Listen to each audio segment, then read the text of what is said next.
ओमकार जैसे ही आर्या को अपने तरफ घुमाता है, वो घबरा जाता है, क्योंकि आर्या के सिर पर बहुत चोट लगी थी जिसे बहुत ज्यादा खून बह रहा था और आर्या बेहोश थी।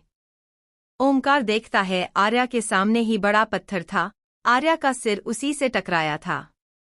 ओमकार आर्या को अपने गले लगा रोते हुए, आर्या प्लीज आर्या उठो। आर्या हल्के से अपनी आंखें खोलती है और ओमकार को देखती है और फिर अपने पेट पर हाथ रखती है। ओमकार देखता है तो आर्या के कमर के नीचे की साड़ी खून से भर गई थी। ये देख ओमकार का दिल धक रह जाता है। आर्या धीमे से, हमारा बच्चा। ओमकार आर्या को अपने गले लगा, कुछ नहीं होगा आर्या, मैं अभी तुम्हें हॉस्पिटल लेके जाऊंगा, कुछ नहीं होगा तुम्हें। आर्या की आंखें बंद होने लगती हैं और उसके आंखों के कोने से आंसू की बूंद गिर जाती हैं। आर्या शायद समझ गई थी कि अब उसके बच्चे के कोई नहीं बचा सकता। ओमकार आर्या को होश में लाने के लिए लगातार उसका नाम पुकार रहा था। ओमकार की आंखों से भी आंसू बह के उसके गालों पर आ गए थे। ओमकार रोते हुए, आर्या प्लीज अपनी आंखें खोलो, आर्या प्लीज होश में आओ। इतना बोल वो आर्या को अपने सीने से लगा रोने लगता है। तभी उसे गाड़ी की आवाज आती है। वो जल्दी से खुद को संभाल आर्या को उठा रोड के तरफ बढ़ने लगता है, पर तभी कोई पीछे से उसके सिर पर डंडे से मारता है। सिर पर डंडे लगने से ओमकार लड़खड़ा जाता है और उसके हाथ से आर्या गिरने लगती है, पर ओमकार आर्या को संभाल वही घुटनों पर बैठ जाता है। तभी कोई फिर से उसके सिर पर मारता है। ओमकार वही गिर जाता है और उसके सिर से खून निकलने लगता है। वही गिरने के वजह से आर्या को हल्का होश आता है। आर्या कस के ओमकार का हाथ पकड़ लेती है तो ओमकार भी कस के आर्या का हाथ पकड़ लेता है। आर्या अब पूरी खून से लथपथ हो गई थी। तभी उनके सामने दो आदमी आते हैं, जिनमें से एक बाइक वाला था, वही दूसरे का चेहरा कपड़े से कवर था। बाइक वाले आदमी के हाथ में डंडा था जिसे उसने ओमकार पर वार किया था। दूसरा आदमी जिसका चेहरा कपड़े से कवर था वो जल्दी से आर्या के पास जाता है और आर्या उठाने लगता है, पर ओमकार आर्या का हाथ नहीं छोड़ता है, जिस वजह से वो आर्या को नहीं उठा पाता है। वो घूर कर ओमकार के हाथ को देखता है, फिर बाइक वाले आदमी से डंडा लेके ओमकार के हाथ पर जोरदार वार करता है, पर ओमकार फिर भी आर्या का हाथ नहीं छोड़ता है। यहाँ आर्या अपनी अधखुली आंखों से ये सब देख रही थी और उसके आंसू बह रहे थे। तभी वो बाइक वाला आदमी ओमकार को खींच आर्या से दूर करता है, जिसे ओमकार और आर्या के हाथ छूट जाते हैं। दूसरा आदमी, तुम्हें जो करना है करो, पर ओमकार की तरफ इशारा कर, ये बचना नहीं चाहिए। उसकी आवाज ओमकार को जानी पहचानी लगती है। वही वो बाइक वाला ओमकार को खींचता हुए लेके जाने लगता है और यहाँ दूसरा आदमी आर्या को उठा वहां से लेके जाने लगता है। तब तक आर्या पूरी बेहोश हो गई थी। वही ओमकार अपनी थोड़ी सी खुली आंखों से आर्या को दूर जाते हुए देख रहा था। बाइक वाला आदमी ओमकार को ऊंचे टीले के यहाँ लाके नदी में फेंक देता है। यहाँ वो दूसरा आदमी आर्या को अपने कार के पीछे सिर पर रख उसके पास बैठ ड्राइवर को कार हॉस्पिटल लेने बोलता है और खुद आर्या को उठाते हुए, आर्या उठो, मैं तुम्हें जल्दी ही हॉस्पिटल लेके जाऊंगा। आर्या उठो, तुम्हें कुछ नहीं हो सकता। कुछ देर में वो आर्या को लेके हॉस्पिटल पहुंच जाता है। लक्ष्मी निवास। लक्ष्मी जी अपने कमरे में बैठी थी, पर उनका दिल बहुत घबरा रहा था। साधना जी उनके कमरे में आती हैं, तो लक्ष्मी जी, ओमकार और आर्या कहाँ है? साधना जी, वो दोनों हॉस्पिटल गए हैं आर्या के चेकअप के लिए। लक्ष्मी जी अभी तक आए नहीं। साधना जी, माँ अभी तो वो पहुंचे होने। लक्ष्मी जी को अब और घबराहट होने लगती है। तभी उनके घर का फोन बजता है। यहाँ पीयूष अपने कैबिन में काम कर रहा था, तभी उसका मोबाइल बजता है। पीयूष देखता है तो सुमित उसे कॉल कर रहा था। पीयूष पहले तो इग्नोर कर देता है, पर कंटिन्यू कॉल आने से वो कॉल उठा लेता है। पीयूष चिढ़कर, तुम मुझे फोन क्यों कर रहे हो? उसकी बात को इग्नोर कर सामने से सुमित उसे कुछ बताता है, जिसे सुन उसके हाथ से मोबाइल छुट के नीचे गिर जाता है। ठीक तभी उसके कैबिन में पायल आती है। पीयूष को ऐसे देख पायल उसके पास जाके उसे हिला। पीयूष जी क्या हुआ? पीयूष नम आंखों से पायल को देख एक्सीडेंट। पायल एक्सीडेंट किसका? पीयूष भाई और भाभी का। उसकी बात सुन पहल शॉक हो जाती हैं। तभी पीयूष हमें जल्दी हॉस्पिटल जाना होगा। इतना बोल वो कैबिन से बाहर भागता है। पायल भी उसके पीछे भागते हुए आती है। दोनों कार में बैठ हॉस्पिटल के लिए निकल जाते हैं। हॉस्पिटल। पीयूष जल्दी से अपनी कार रोकता है और पायल के साथ अंदर बढ़ जाता है। दोनों घबराए हुए हॉस्पिटल के अंदर आके आर्या के बारे में पूछ उस तरफ बढ़ जाते हैं। दोनों वहां पहुंच के देखते हैं तो शैलेंद्र जी और साधना जी के साथ लक्ष्मी जी वहां पहले से थी। शैलेंद्र जी पुलिस से कुछ बात कर रहे थे और लक्ष्मी जी के साथ साधना जी रो रही थी। उन्हें ऐसे देख पायल और पीयूष और घबरा जाते हैं। दोनों हिम्मत कर उनके पास आते हैं। तभी वहां पूरा सिंह परिवार आता है। सब ऑपरेशन थिएटर के बाहर थे, जहां साधना जी, लक्ष्मी जी और आरती जी रो रही थी। वही पायल उन्हें संभाल रही थी, पर आंसू तो उसके आंखों से भी बह रहे थे। वही प्रकाश जी, शैलेंद्र जी, पीयूष और प्रणय पुलिस के पास खड़े थे, जो बहुत परेशान थे क्योंकि उन्हें ओमकार कहीं नहीं मिला था। इंस्पेक्टर, देखिए हम पूरी कोशिश कर रहे हैं ओमकार जी को ढूंढने की, पर वो हमें कहीं नहीं मिल रहे हैं। अब हमने अपनी रिसर्च टीम को उन्हें नदी में तलाश करने भेजा है, क्योंकि उनकी गाड़ी नदी में ही गिरी थी, तो शायद वो भी उस वक्त गाड़ी में मौजूद हो। उनकी बात सुन शैलेंद्र जी का दिल बैठ जाता है और वो वही बेंच पर बैठ जाते हैं। पीयूष उन्हें संभालने लगता है। तभी ऑपरेशन थिएटर का दरवाजा खुलता है और एक नर्स बाहर आती है। नर्स बाहर आके, यहाँ किसका ब्लड ग्रुप ओ पॉजिटिव है? पेशेंट को ब्लड की सख्त जरूरत है। उसकी बात सुन प्रकाश जी उसके पास जाके, मेरा है। नर्स उन्हें अपने साथ लेके जाती हैं। लगभग 6 घंटे बाद ऑपरेशन थिएटर का दरवाजा खुलता है और सुमित बाहर आता है। उसके बाहर आते ही सब उसके पास भागते हुए पहुंच जाते हैं। सुमित सबको देखता है, जो उसे आस भरी नजरों से देख रहे थे। सुमित आर्या का बच्चा नहीं रहा। उसकी बात सुन लक्ष्मी जी धम से बेंच पर बैठ जाती हैं। साधना जी जल्दी से उन्हें संभालती है। प्रकाश जी और आर्या, सुमित उन्हें देख, सिर में गहरी चोट और बहुत ज्यादा ब्लड लॉस के वजह से आर्या कोमा में चली गई है। इतना बोल वो अपना सिर झुका लेता है। वही उसकी बात सुन आरती जी को चक्कर आ जाते हैं और वो बेहोश हो जाती हैं। प्रणय जल्दी से उन्हें संभालता है और सुमित उनकी नस चेक कर उन्हें एडमिट करता है। यहाँ प्रकाश जी भी एक बेंच का सहारा लेके नीचे बैठ जाते हैं। पायल उन्हें ऐसे देख उनके गले लग रोने लगती हैं। तभी इंस्पेक्टर वहां आके, हमने सब जगह देख लिया और ओमकार कहीं नहीं है। हमें लगता है कार के साथ वो भी नदी में बहकर चले गए हैं और नदी का तेज प्रभाव देख उनका जिंदा होना मुश्किल। उसके इतना बोलते ही पीयूष उसका गला पकड़ लेता हूं और गुस्से से, क्या बकवास कर रहे हो? भाई को कुछ नहीं हो सकता, समझे? जाओ और जाके ढूंढो उन्हें। वही सुमित और प्रणय आगे बढ़ पीयूष से उस इंस्पेक्टर को अलग करते हैं। वो इंस्पेक्टर खांसते हुए वहां से चला जाता है। अब ठाकुर परिवार तो जैसे टूट गया था। ना ओमकार मिल रहा था और अब उसका बच्चा और आर्या का कोमा में जाना सबके दिल को तोड़ रहा था। पीयूष प्रणय के गले लग जोर जोर से रोने लगता है। और यहाँ सब सुने के बाद अब लक्ष्मी जी की तबीयत भी खराब हो जाती है और उन्हें भी एडमिट करना पड़ता है। अभी लक्ष्मी जी को एडमिट किया ही था कि तभी पायल को भी चक्कर आते हैं और वो वही बेहोश होके गिर जाती हैं। आर्या के बच्चा खोने और कोमा में जाने से ठाकुर परिवार तो जैसे टूट गया था। ना ओमकार मिल रहा था और अब उसका बच्चा और आर्या का कोमा में जाना सबके दिल को तोड़ रहा था। पीयूष प्रणय के गले लग जोर जोर से रोने लगता है। और यहाँ सब सुने के बाद अब लक्ष्मी जी की तबीयत भी खराब हो जाती है और उन्हें भी एडमिट करना पड़ता है। अभी लक्ष्मी जी को एडमिट किया ही था कि तभी पायल को भी चक्कर आते हैं और वो वही बेहोश होके गिर जाती हैं। 5 महीने गुजर चुके थे। सब जैसे बिखर गया था। सब टूट चुके थे, पर पायल के प्रेग्नेंसी खबर ने सबको संभाल लिया था। जहां कुछ अपने को जाने का गम था, तो वही पायल के बच्चे की आने की खुशी भी थी। पायल के बच्चे की खबर सुन लक्ष्मी जी और आरती जी काफी हद तक संभल गई थी।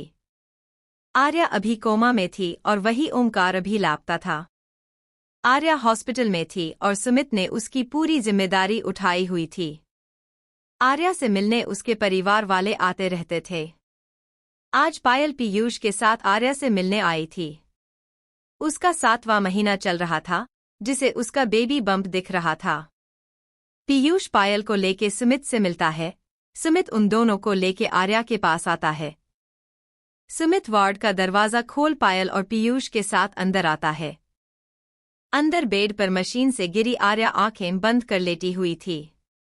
एक बार फिर उसे ऐसे देख पायल की आंखें नम हो जाती हैं। पायल पीयूष के साथ आर्या के पास आती है और उसके पास बैठ उसका एक हाथ पकड़ लेती है। पायल नम आंखों से, आर्या अब तो उठ जाइए, देखिए आप मासी बने वाली है और कल हमारी गोद भराई है। अगर आप नहीं आएगी तो डांस कौन करेगा, इतना बोल उसका गला भरिया जाता है। पीयूष उसके कंधे पर हाथ रखता है तो पायल खुद को संभाल आर्या का हाथ अपने बढ़े हुए पेट पर रख, देखिए महसूस कीजिए आर्या 7 महीने का हो गए है। हमारे लिए ना सही पर इसके लिए उठ जाइए। इतना बोल वो रोने लगती है तो पीयूष उसे संभालता है। उसकी भी आंखें नम थी, उसका दर्द भी तो उतना ही था। सुमित पीयूष को पायल को बाहर लेके जाने बोलता है। पीयूष पायल को लेके बाहर चला जाता है। यहाँ सुमित आर्या का चेकअप करता है।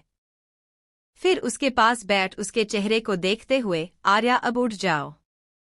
और कितना परेशान करोगी, सारी गलती मेरी है। इतना बोल वो अपना सिर झुका लेता है। फिर कुछ देर ऐसे ही बैठे रहने के बाद वो वार्ड से बाहर आ जाता है। ऐसे ही कुछ महीने और बीत जाते हैं। पायल की गोद भराई भी हो जाती है और उसकी डिलीवरी का वक्त आ जाता है। पायल ऑपरेशन थिएटर में दर्द से चिल्ला रही थी। वहीं बाहर ठाकुर और सिंह परिवार परेशान थे। तभी बच्चे के रोने की आवाज आती है और आवाज सुन सबके चेहरे पर इतने महीनों बाद एक सुकून दिखता है। ऑपरेशन थिएटर का दरवाजा खुलता है और डॉक्टर बाहर आके, मुबारक हो लड़का हुआ है। उनकी बात सुन सब खुश हो जाते हैं। अब पूरे 1 साल 7 महीने हो गए थे। इन दिनों में कुछ नहीं बदला था। आर्या अभी कोमा में थी और ओमकार लापता था। वही पायल और पीयूष का बेटा प्रनील 1 साल का हो गया था। आज उसका जन्मदिन था, पर हालत के वजह से सबने बस महादेव के मंदिर में जाके छोटी सी पूजा करने का फैसला लिया। मंदिर में सिंह ठाकुर के साथ मनोज ठाकुर का परिवार भी इसमें शामिल था। पायल और पीयूष पूजा में बैठे थे और उनके गोद में प्रनील था, जो अपनी बड़ी बड़ी आंखों से टुकुर टुकुर सबको देख रहा था। इन महीनों में सब लगभग संभल गए थे। पीयूष ने ऑफिस संभाल लिया था तो पायल ने घर और दोनों ने मिलकर पूरे परिवार को संभाल लिया था। पर इन दिनों सुमित ठाकुर परिवार के साथ सिंह परिवार के काफी करीब हो गया था। पूजा पूरी होने के बाद गरीब में खाना और जरूरत की चीजें बांटी जाती हैं। तभी प्रनील रोने लगता है। उसे रोता देख पायल और पीयूष उसे चुप कराने लगते हैं, पर वो चुप नहीं होता है। वहां एक साधु बाबा आते हैं। उनके चेहरे पर सफेद रंग की बड़ी बड़ी दाढ़ी मूंछें थी और उन्होंने भगवा रंग के वस्त्र पहने थे। उन्हें देख सब उन्हें नमन करते हैं। वो साधु बाबा आगे आके प्रनील के सर पर हाथ फेर देते हैं, जिसे प्रनील रोना बंद कर मुस्कुरा के उन्हें देखने लगता है। उसके ऐसा करते ही सारे परिवार वाले शॉक हो जाते हैं। वही वो साधु बाबा मुस्कुरा देते हैं और एक चैन प्रनील के गले में पहना देते हैं। तभी पीयूष के नजर उनकी आंखों पर जाती है। उसे ये आंखें जानी पहचानी लग रही थी। वही वो साधु बाबा वहां खड़े ठाकुर और सिंह परिवार को देखते हैं और अचानक उनकी आंखें नम हो जाती हैं। वो जल्दी से वहां से जाने लगते हैं। सब अभी उन्हें ही देख रहे थे। पीयूष सबको अभी आने का बोल उनके पीछे जाता है। पीयूष उनका पीछा कर मंदिर के बाहर तक आता है पर उसे वो कहीं नहीं मिलते हैं। पीयूष निराश होकर वापस मंदिर में चला जाता है। उसके जाते ही दीवार के पीछे से साधु बाबा बाहर आते हैं और पीयूष को देखते हैं, फिर अपनी आंखें बंद कर अभी वक्त नहीं आया है, इतना बोल वो वहां से चले जाते हैं। एक हफ्ते बाद आज प्रकाश जी, प्रणय, पीयूष और शैलेंद्र जी हॉस्पिटल आए थे। सुमित ने उन्हें कॉल कर जरूरी बात करनी है कहकर बुलाया था। सब सुमित के साथ उसके कैबिन में थे। सुमित उन्हें देख, मुझे आर्या के लिए एक डॉक्टर मिल गए हैं। उसकी बात सुन सबके चेहरे चमक जाते हैं। सुमित आगे बोलता है, दिल्ली के एक डॉक्टर है जो आर्या की सर्जरी कर उसे कोमा से बाहर ला सकते हैं। उसकी बात सुन प्रणय, तो आप जल्दी से उन्हें बुलाए। सुमित उसे देख, मुझे आप सबको यही बताना था कि मैंने उस डॉक्टर को बुला लिया है, पर ऑपरेशन के लिए उन्हें आपसे कुछ जरूरी बातें करनी है। उसकी बात पर प्रकाश जी, कैसी बात? सुमित एक बेल दबा देता है। कुछ मिनटों में नर्स के साथ एक डॉक्टर वहां आते हैं। सुमित उनके तरफ इशारा कर, ये डॉक्टर सिद्धार्थ है, ये ही आर्या की सर्जरी करेंगे। सुमित की बात सुन सबकी नजर डॉक्टर पर चली जाती है। सब डॉक्टर से मिलते हैं और सर्जरी के बारे में पूछते हैं। डॉक्टर सिद्धार्थ, मैंने आर्या की रिपोर्ट पढ़ी है, हम सर्जरी कर सकते हैं, पर इतना बोल वो रुक जाते हैं। उन्हें रुका देख पीयूष, पर क्या डॉक्टर? डॉक्टर सिद्धार्थ, सर्जरी के सक्सेसफुल होने के चांस कम है और सर्जरी के बाद कुछ साइड इफेक्ट भी हो सकते हैं। उनकी बात सुन प्रणय, कैसे साइड इफेक्ट? आज आर्या की सर्जरी थी। दोनों परिवार हॉस्पिटल में थे और आर्या ऑपरेशन थिएटर में थी। सब थोड़ा परेशान थे। सर्जरी लगभग 3 घंटे चलती है। 3 घंटे बाद ऑपरेशन थिएटर दरवाजा खुलता है और डॉक्टर सिद्धार्थ के साथ सुमित बाहर आता है। उन दोनों को देख पीयूष और प्रणय जल्दी से उनके पास आते हैं। तो डॉक्टर सिद्धार्थ अपना मास्क निकाल, सर्जरी तो अच्छे से हो गई है, अब बस आर्या को होश आ जाए तब पता चलेगा कि सर्जरी के क्या इफेक्ट है। उनकी बात सुन सब एक राहत की सांस लेते हैं। प्रकाश जी, आर्या होश कब आएगा? सुमित, अंकल जी, इन 24 घंटे में उन्हें होश आ जाएगा, तब तक आप सब घर चले जाइए, मैं हूँ आर्या के पास। उसकी बात सुन सबका मन तो नहीं था, पर पीयूष सबको पायल के साथ घर भेज देता है। अब हॉस्पिटल में सिर्फ प्रणय और पीयूष थे। दोनों आर्या के वार्ड के बाहर बैठे हुए थे। ऐसे ही बैठे शाम हो गई थी, तभी हॉस्पिटल में प्रकाश जी आते हैं और पीयूष को घर जाने बोलते हैं, पर पीयूष नहीं मानता है और उन दोनों के साथ वो भी वही आर्या के होश में आने का इंतजार करने लगता है। रात का वक्त। प्रकाश जी, प्रणय और पीयूष आर्या के वार्ड से बाहर कुछ दूरी पर बैठे हुए थे। तभी सुमित प्रणय और पीयूष को अपने साथ कैबिन में लेके जाता है। अब प्रकाश जी अकेले वहां बैठे हुए थे और उनसे कुछ दूरी पर एक आदमी खड़ा था। उसने डॉक्टर का व्हाइट कोट पहना था, साथ में चेहरे पर मास्क और गले में स्टेथोस्कोप था। वो थोड़ी हिम्मत कर आगे बढ़ा और चले आर्या के वार्ड में गया। आर्या के वार्ड में आते ही उसने दरवाजे को अंदर से लॉक कर दिया। वो जैसे ही पलटा, उसके सामने बेड पे मशीन से घिरी आर्या थी, जो इस वक्त बेहोश थी। उसके सिर पर पट्टी बंधी हुई थी और उसे सलाइन लगी हुई थी। आर्या को ऐसे देख उस आदमी की आंखें नम हो गई। वो धीरे धीरे आर्या की तरफ बढ़ गया। वो आर्या के पास आके बैठ गया। उसने अपना मास्क उतार अपने कोट में रख लिया, फिर आर्या का हाथ पकड़ लिया। उसने आर्या हाथ को अपने होठों से छुआ और बोला, आर्या उठ जाओ, अब कितना सोवोगी, अब उठा जाओ, देखो तुम्हारा ओमकार तुम्हारे पास है। इतना बोल उसका गला भरिया गया। फिर वो आगे बोला, माफ कर देना आर्या, मैं ना तुम्हें और ना हमारे बच्चे को बचा पाया। फिर रुक आगे गुस्से से, पर मैं वादा करता हूँ आर्या, तुम्हारे दोषी को सजा मैं अपने हाथों से दूंगा। बस कुछ दिन और इंतजार, उसके बाद वो जो कोई भी है वो सबके सामने होगा और तुम में फिर से साथ होंगे, पर उसके लिए तुम्हारा होश में आना जरूरी है। इतना बोल वो आर्या के माथे को चूम लेता है। उसके आर्या के माथे को चुमते ही आर्या की धड़कन तेज हो जाती है और उसके मशीन से बीप की आवाजें भी तेज हो जाती हैं। उसकी आवाज सुन वार्ड के बाहर खड़े प्रकाश जी जल्दी से अंदर आते हैं। प्रकाश जी अंदर आके देखते हैं तो वार्ड में बेड पर बेहोश है, पर उसकी धड़कन तेज चल रही है। प्रकाश जी जल्दी से नर्स को आवाज देते हैं तो वो भाग कर जाती हैं और सुमित को बुला लाती हैं। सुमित भागते हुए आर्या के वार्ड में आता है और उसी के साथ प्रणय और पीयूष आते हैं। सुमित जल्दी से आर्या का चेकअप करने लगता है। आर्या जो बेहोश थी, उसे अपना एक्सीडेंट याद आ रहा था, जिस वजह से उसके माथे पर पसीने आ रहे थे। उसे सामने में दिखता कि वो आदमी आर्या को ओमकार से अलग कर लेके जा रहा है, तो वही दूसरे आदमी ने ओमकार को नदी में फेंक दिया। ये देखते ही आर्या जोर से ओमकार जी चींखते हुए बेड पर उठ बैठ जाती हैं। आर्या को होश में देख सब चौंक जाते हैं, पर खुश भी हो जाते हैं। वही आर्या पसीने से भीगी हुई थी। अचानक उसके सिर में तेज दर्द उठता है, जिसे वो अपना सिर पकड़ जोर से चिल्लाती है और फिर से बेहोश हो जाती हैं। उसे फिर से बेहोश देख सब घबरा जाते हैं। सुमित जल्दी से आर्या को एक इंजेक्शन लगाता है। प्रकाश जी घबराते हुए, क्या हुआ आर्या को, वो फिर बेहोश क्यों हो गई? सुमित जी सबको बाहर चलने बोलता है।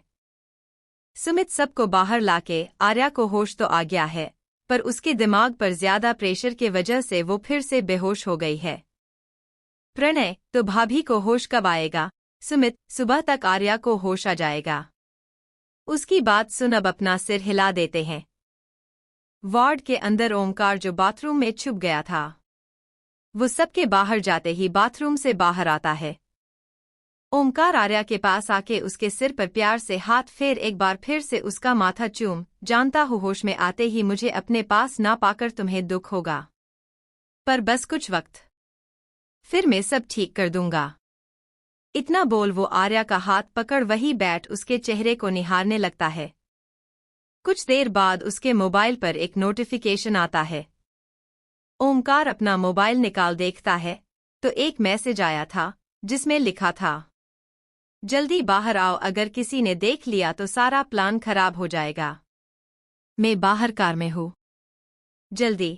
मैसेज देख ओमकार आर्या को देख उसके सिर पर हाथ फिरा अपना मास्क पहन वार्ड से बाहर निकल जाता है। ओमकार हॉस्पिटल से बाहर आता है तो उसके सामने एक कार आके खड़ी हो जाती है, जिसके ड्राइविंग सीट पर एक डॉक्टर सिद्धार्थ बैठे हुए थे।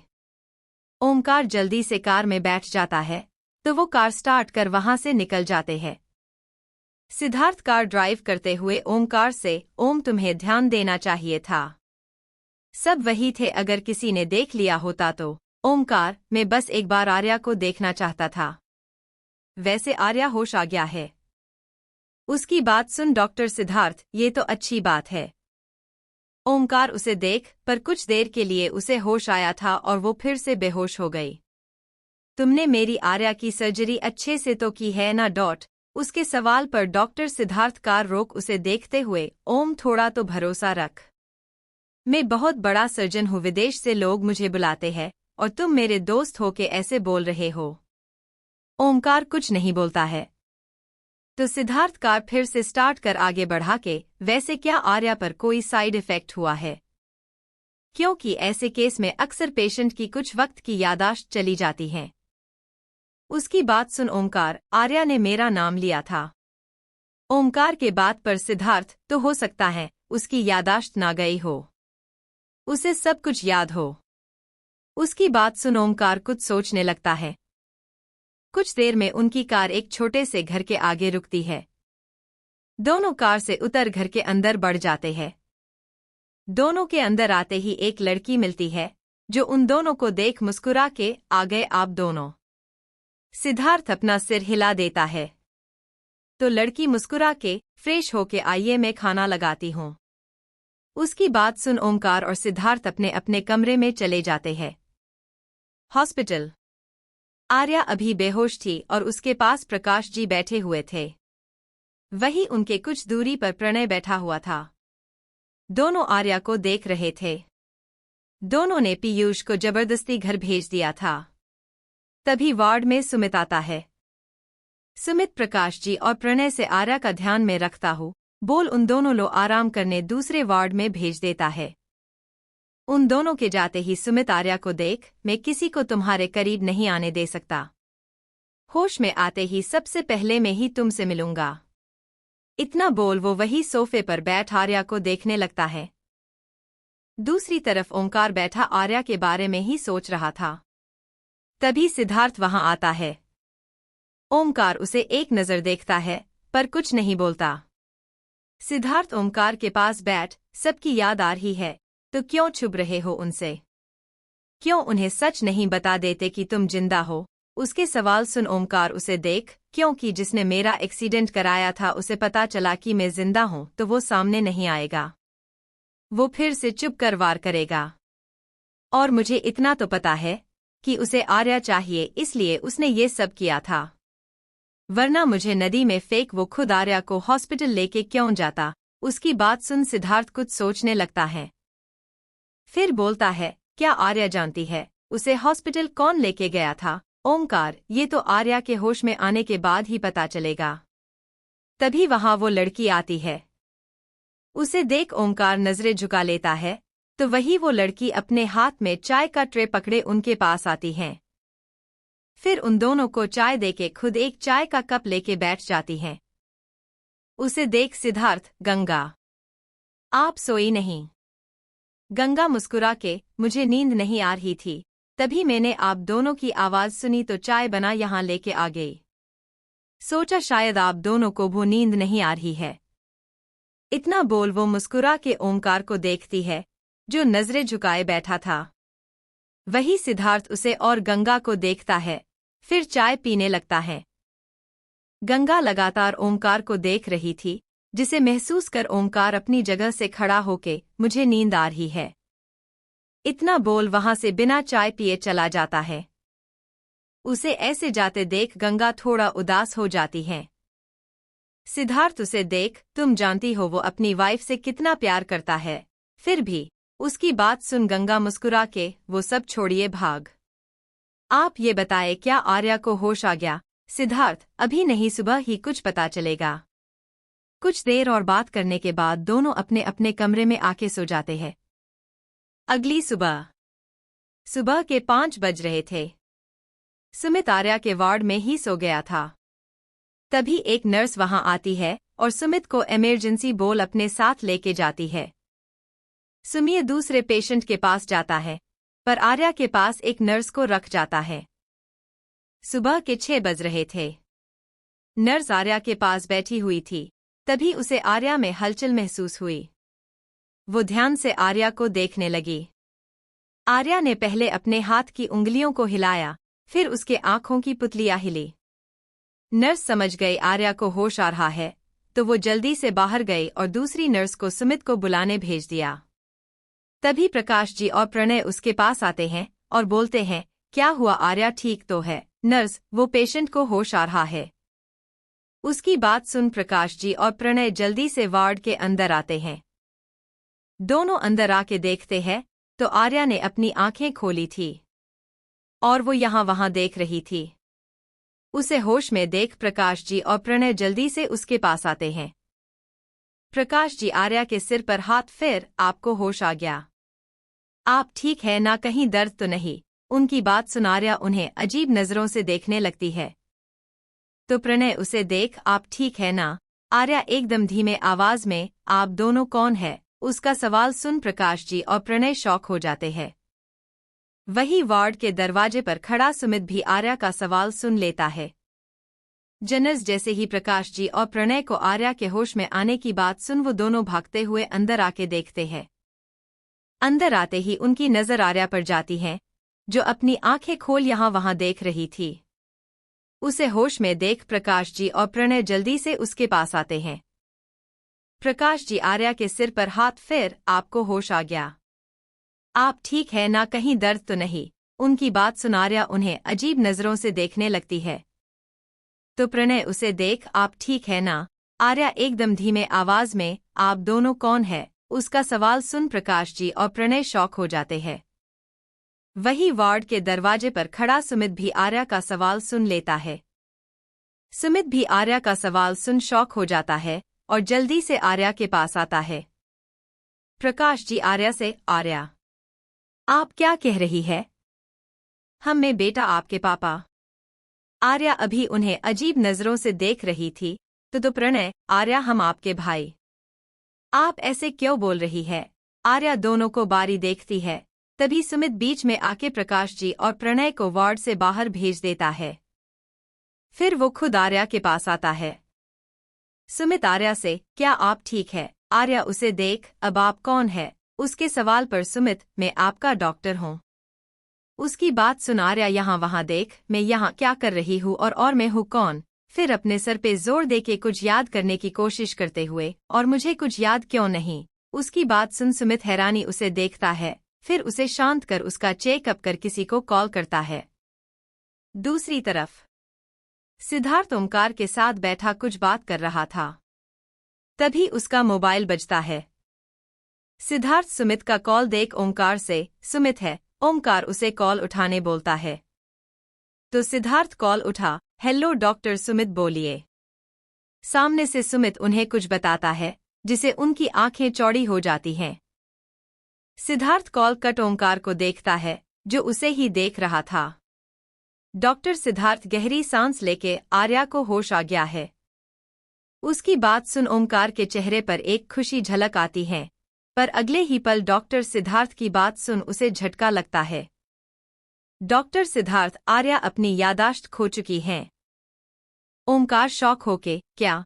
डॉक्टर सिद्धार्थ अपनी जगह से उठ, मुझे उसे चेक करने जाना होगा, क्योंकि वो अपने पापा और भाई को भी नहीं पहचान रही हैं।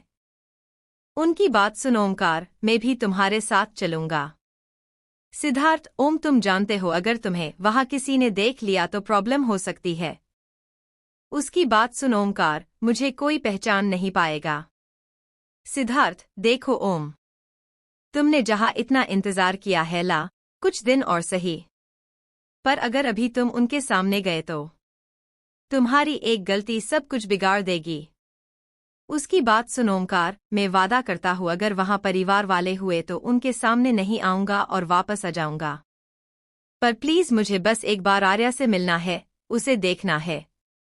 ओमकार की जिद के आगे हार मान सिद्धार्थ उसे अपने साथ लेके हॉस्पिटल के लिए निकल जाता है। यहाँ हॉस्पिटल में जैसे आर्या को होश आया, प्रणय ने घर पर खबर कर दी थी, तो सब आर्या से मिलने हॉस्पिटल आ जाते हैं। पर यहाँ आर्या किसी को भी नहीं पहचान रही थी, जिस वजह से सब बहुत परेशान थे। आर्या का अपने माँ पापा तक को ना पहचाना सबको हैरान कर रहा था। सब आर्या के वार्ड से कुछ दूरी पर परेशान खड़े थे। तभी सुमित आर्या के वार्ड से बाहर आता है। उसे देख सब उसके पास जाके आर्या के बारे में पूछने लगता है, जिस पर सुमित सबको देख, आप सब शांत रहिए, मैंने डॉक्टर सिद्धार्थ को बुलाया है, वो एक बार आके आर्या को चेक कर ले, तब हम कुछ कह सकते हैं। इतना बोल वो फिर से वार्ड आता है। सुमित वार्ड के अंदर आके देखता है तो आर्या अपनी आंखें बंद कर लेटी हुई थी। सुमित आर्या के पास आके बैठ जाता है और डॉक्टर सिद्धार्थ का इंतजार करने लगता है। 20 मिनट बाद सिद्धार्थ की कार हॉस्पिटल के बाहर रुकती है। सिद्धार्थ अपने कार से उतरता है और उसके साथ दूसरी तरफ से ओमकार उतरता है, जिसके चेहरे पर नकली दाढ़ी और मूंछ लगी हुई थी। सिद्धार्थ ओमकार को कुछ इशारा कर खुद हॉस्पिटल के अंदर बढ़ जाता है। सिद्धार्थ सीधा आर्या के वार्ड के पास आता है और डोर नॉक करता है। उसके नॉक की आवाज सुन सुमित जल्दी से दरवाजा खोलता है तो डॉक्टर सिद्धार्थ अंदर आते हैं। यहां आर्या भी दरवाजे की आवाज सुन उठ जाती है।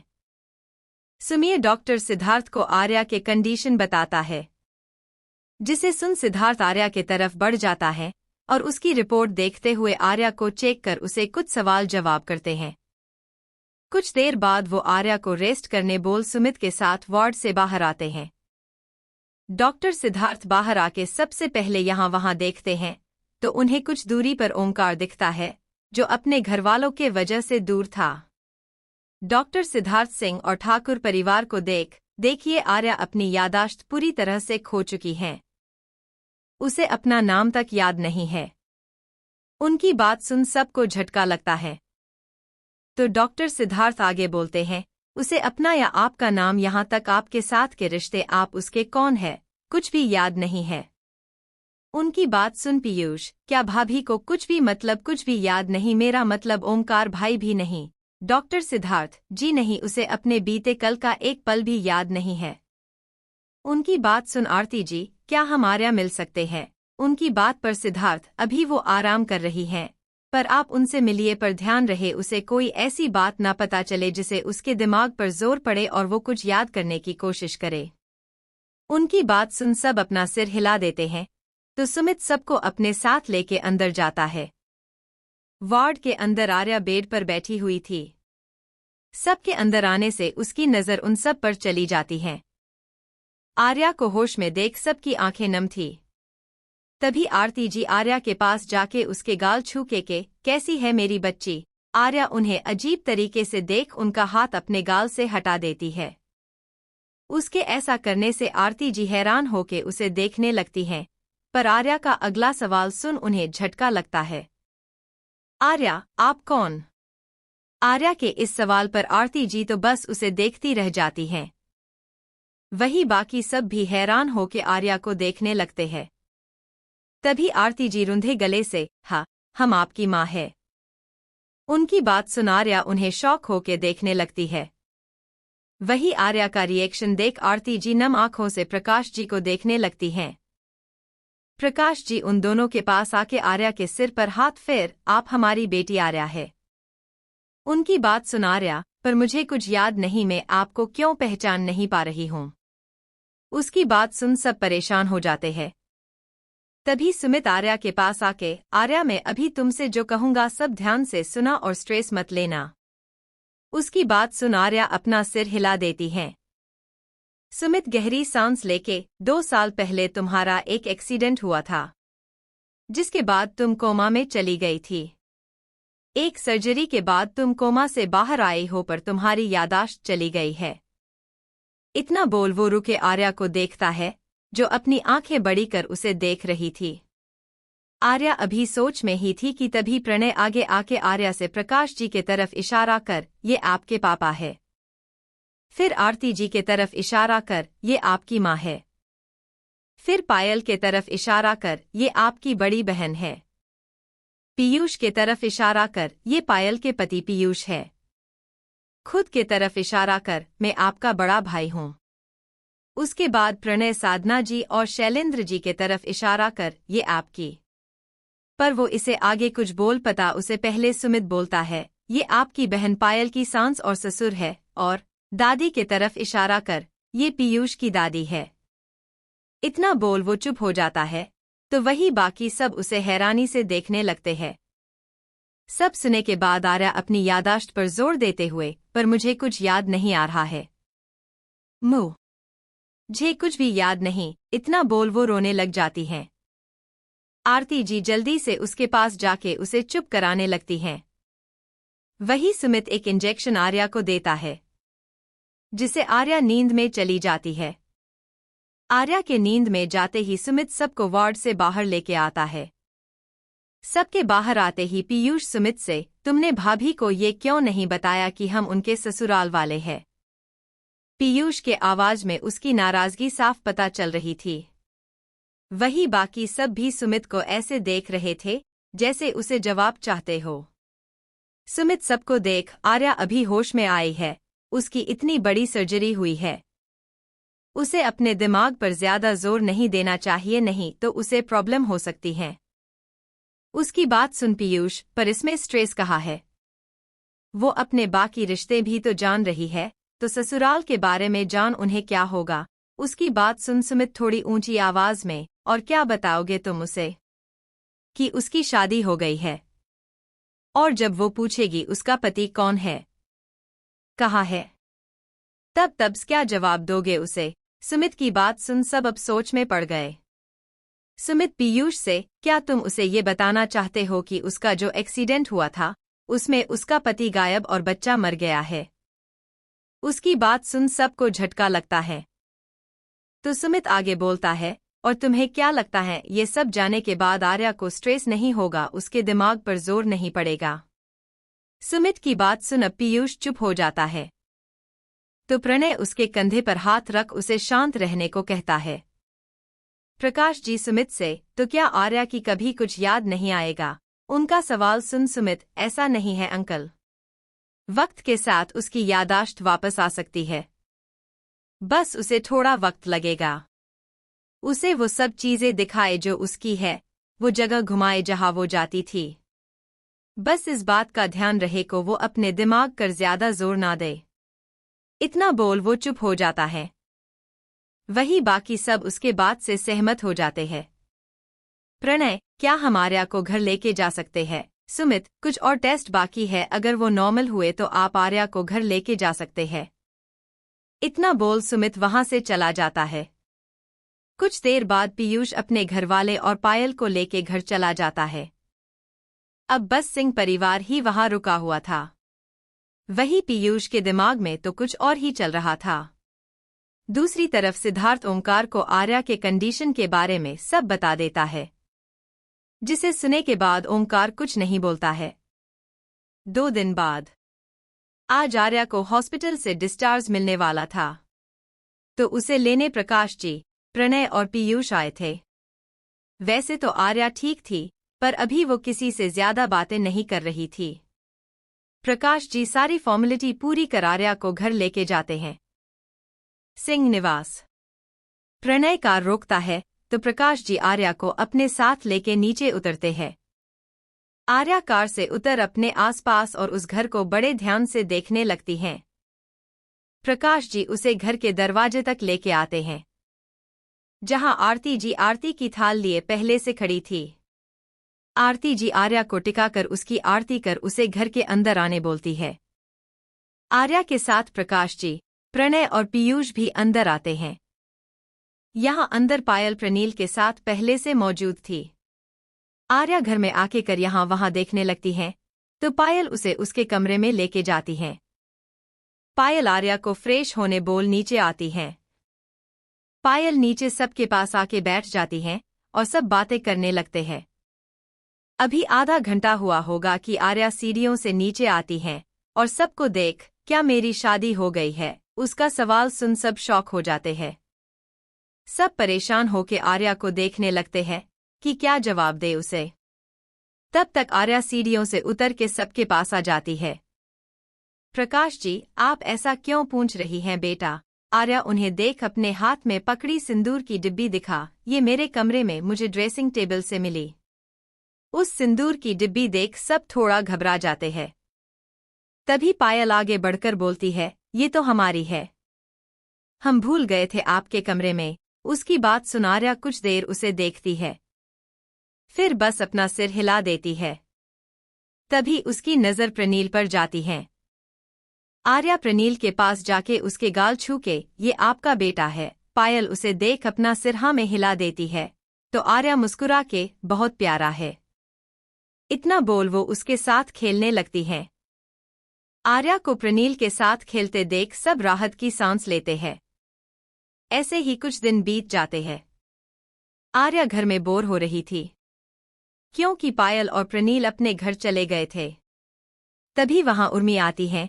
कुछ देर उर्मी से बात करने के बाद आर्या को उसके साथ अच्छा लगता है, तो दोनों आरती जी से बात कर बाहर घूमने चली जाती हैं।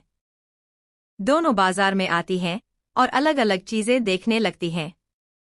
तभी आर्या को ऐसे लगता है जैसे कोई उसका पीछा कर रहा है। आर्या अपने आसपास देखती पर उसे कोई नहीं दिखता है।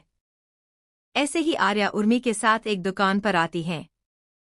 वहां लड़कियों के साज सजावट की बहुत सी चीजें थी। आर्या सब चीजें ध्यान से देखती है और उसकी नजर एक पायल रुक जाती है, जो पूरी घुंघरू से भरी हुई थी।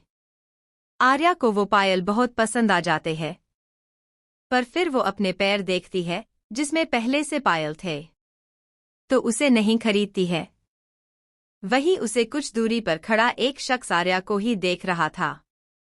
आर्या पायल छोड़ दूसरी चीजें देखने लगती हैं, फिर वो कुछ चूड़ियां खरीद उर्मी के साथ वहां से निकल जाती हैं। आर्या के वहां से जाते ही वो शख्स वहां आता है और आर्या जो पायल देख रही थी उसे खरीद लेता है। आर्या और उर्मी पूरा दिन घूमती है और तभी प्रणय का कॉल उर्मी को आता है। प्रणय उसे लेने आने की बात करता है तो उर्मी उसे अपनी जगह बता देती है। फिर वो आर्या के साथ वहीं पर प्रणय का इंतजार करने लगती हैं। आर्या और उर्मी अभी वहीं पर खड़े थे कि वहां एक कार आके रुकती है और उसमें से सोहम बाहर निकलता है। वो आर्या की देख खुशी से उसके पास जाके, आर्या कैसी हो तुम और यहाँ क्या कर रही हो, उसके सवाल और उसे देख आर्या कंफ्यूज होके यहाँ वहां देखने लगती हैं। उसे ऐसे देख सोहम, क्या हुआ पहचाना नहीं क्या? अब इतना तो नहीं बदला, बस थोड़ी दाढ़ी बढ़ गई है। इतना बोल वो मुस्कुरा के आर्या को देखता है तो वही आर्या अभी उसे अजीब नजरों से देख रही थी। पर इससे पहले सोहम कुछ बोलता उर्मी उसे इशारे से रोक देती है और तभी प्रणय की कार वहां आती है। प्रणय को देख सोहम उसे भी मिलता है। प्रणय आर्या और उर्मी को कार में बैठने बोलता है तो सोहम प्रणय से, ये आर्या को क्या हुआ है? वो मुझे ऐसे देख रही थी जैसे पहचानती ही नहीं। उसकी बात सुन प्रणय गहरी सांस लेके उसे सारी बात बता देता है। आर्या का एक्सीडेंट, ओमकार का गायब होना, आर्या का बच्चा और आर्या की यादाश्त जाना। सब सुने के बाद सोहम अपनी जगह जम जाता है। वो हैरानी से बोलता है, क्या ओमकार जी का कोई पता नहीं चला? प्रणय बस अपना सिर ना में हिला देता है और बोलता है, हमने नदी और आसपास के गांव देख लिए और ओमकार कहीं नहीं मिले। उसकी बात सुन सोहम, क्या तुमने आसपास के हॉस्पिटल चेक किए? हो सकता है कि वो किसी को मिल गए हो और किसी ने उन्हें हॉस्पिटल पहुंचाया हो। सोहम की बात सुन प्रणय सोच में पड़ जाता है। फिर सोहम उसे, मैं पता करवाता हूँ, मिल जाएंगे। उसकी बात सुन प्रणय अपना सिर हिला देता है और कार में बैठ वहां से निकल जाता है। उनके जाते ही सुमित जो वहीं पर कुछ दूरी पर छुपा हुआ था, वो बाहर आके सोहम को गुस्से से घूरते हुए, ये बीच में क्यों आ रहा है? इतना बोल वो सोहम को घूरते हुए वहां से निकल जाता है। यहाँ सोहम अपना मोबाइल निकाल किसी को कॉल कर, हाँ मुझे किसी आदमी के बारे में पता करना है, मैं तुम्हें डिटेल भेजता हूँ, तुम हॉस्पिटल चेक करो। इतना बोल वो कॉल रख देता है। आर्या घर पर आती हैं और फ्रेश होके डिनर कर कमरे में आती हैं। आर्या बालकनी में खड़े होके बाहर देखते हुए, हमें ऐसा क्यों लग रहा था कि कोई हमारे पीछे है? क्या हमें की गलत फहमी हो रही थी? आर्या यही सब सोचते हुए आके बेड पर लेट जाती हैं। आधी रात का वक्त, सब सो गए थे। चारों तरफ सिर्फ शांति पसरी हुई थी। तभी उस रात के अंधेरे में एक आदमी सिंह निवास में घुस जाता है। वो सब कुछ ध्यान से देखते हुए आर्या के कमरे के बाहर पाइप से आर्या के कमरे के बालकनी में आ जाता है। वो धीरे से खिड़की की कांच खोल अंदर आता है। अंदर आर्या अपने बेड पर आराम से सो रही थी। कमरे की सारी लाइट बंद थी, बस एक डिम लाइट जल रही थी जिसमें आर्या का चेहरा साफ दिख रहा था। वो आदमी आर्या के पैरों के पास बैठ उसके पैरों से चादर हटा अपने पॉकेट से पायल निकालता है। वे वही पायल थी जो आर्या ने बाजार में देखी थी। वो आर्या के पैरों में पहनी सादी पायल निकाल ये घुंघरू वाली पायल पहना देता है। फिर धीरे से उसके पैरों को चूम चादर से ढक आर्या के चेहरे के पास आता है। अब उसी डिम लाइट में ओमकार का चेहरा भी साफ दिख रहा था। ओमकार कुछ पल आर्या को देखता है, फिर उसके माथे को चूम वहां से उठ जाने लगता है। पर तभी अचानक वो रुक के पीछे देखता है तो आर्या ने उसका हाथ पकड़ा था। ओमकार शॉक होके आर्या की आंखों में देखता है जो नम थी। तभी आर्या कहती है, क्या आज भी नहीं मिलेंगे हमसे? इतना बोल उसका गला रुंध जाता है। तो ओमकार जल्दी से उसके पास आके उसे अपने सीने से लगा लेता है।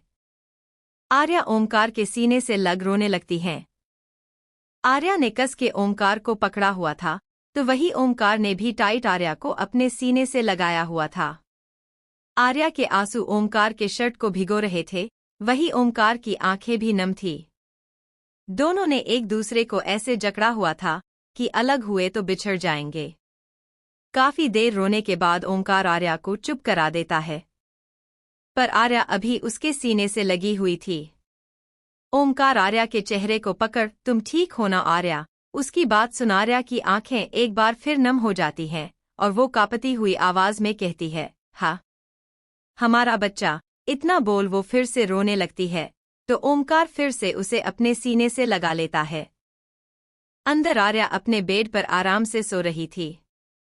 कमरे की सारी लाइट बंद थी, बस एक डिम लाइट जल रही थी, जिसमें आर्या का चेहरा साफ दिख रहा था। वो आदमी आर्या के पैरों के पास बैठ उसके पैरों से चादर हटा अपने पॉकेट से पायल निकालता है। ये वही पायल थी जो आर्या ने बाजार में देखी थी। वो आर्या के पैरों में पहनी सादी पायल निकाल ये घुंघरू वाली पायल पहना देता है। फिर धीरे से उसके पैरों को चूम चादर से ढक आर्या के चेहरे के पास आता है। अब उसी डिम लाइट में ओमकार का चेहरा भी साफ दिख रहा था। ओमकार कुछ पल आर्या को देखता है, फिर उसके माथे को चूम वहां से उठ जाने लगता है। पर तभी अचानक वो रुक के पीछे देखता है, तो आर्या ने उसका हाथ पकड़ा था। ओमकार शॉक होके आर्या की आंखों में देखता है, जो नम थी। तभी आर्या कहती है, क्या आज भी नहीं मिलेंगे हमसे? इतना बोल उसका गला रुंध जाता है। तो ओमकार जल्दी से उसके पास आके उसे अपने सीने से लगा लेता है। आर्या ओमकार के सीने से लग रोने लगती है। आर्या ने कस के ओमकार को पकड़ा हुआ था, तो वही ओमकार ने भी टाइट आर्या को अपने सीने से लगाया हुआ था। आर्या के आंसू ओमकार के शर्ट को भिगो रहे थे, वही ओमकार की आंखें भी नम थी। दोनों ने एक दूसरे को ऐसे जकड़ा हुआ था कि अलग हुए तो बिछड़ जाएंगे। काफी देर रोने के बाद ओमकार आर्या को चुप करा देता है, पर आर्या अभी उसके सीने से लगी हुई थी।